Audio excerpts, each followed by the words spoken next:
I just got out of the theater from watching The Strangers Chapter 2. This is the second installment in Renny Harlin's new trilogy of Stranger films.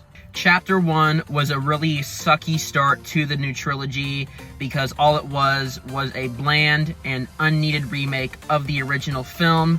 However, I do understand why they did that because they're trying to introduce this new generation of people to the world of the Strangers, which I get, but at the same time, I think it's completely unneeded considering the original cult film is able to do that job. So my hope was that after they got the whole rinse and repeat film that was Chapter 1 out of the way, Chapter 2 would be the good film. Unfortunately, it was not. I would probably say that Chapter 2 is a slightly better film than Chapter 1, but not by much. I'll try and start with the positives. I do like the lead girl and think she does a very good job.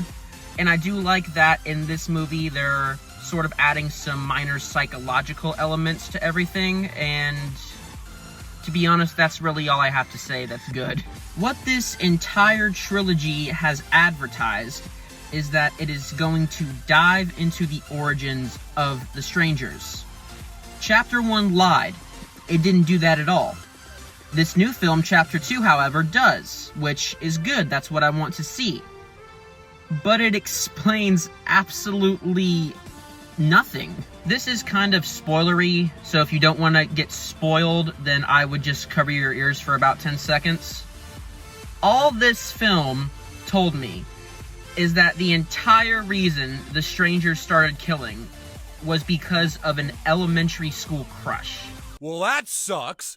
Not only does the film give little to no information regarding the backstory of the Strangers, but the very little stuff that we do get isn't even interesting enough to make me want to see more. Not to mention the writing is crummy, the pacing is awful, and it ends so abruptly that it literally made my entire theater just shout, "What?" I was really holding out hope, praying that Chapter 2 would be the film to save this trilogy, and it didn't. So far, it's not looking good for Chapter 3. I'm giving The Strangers Chapter 2 a 5 out of 10.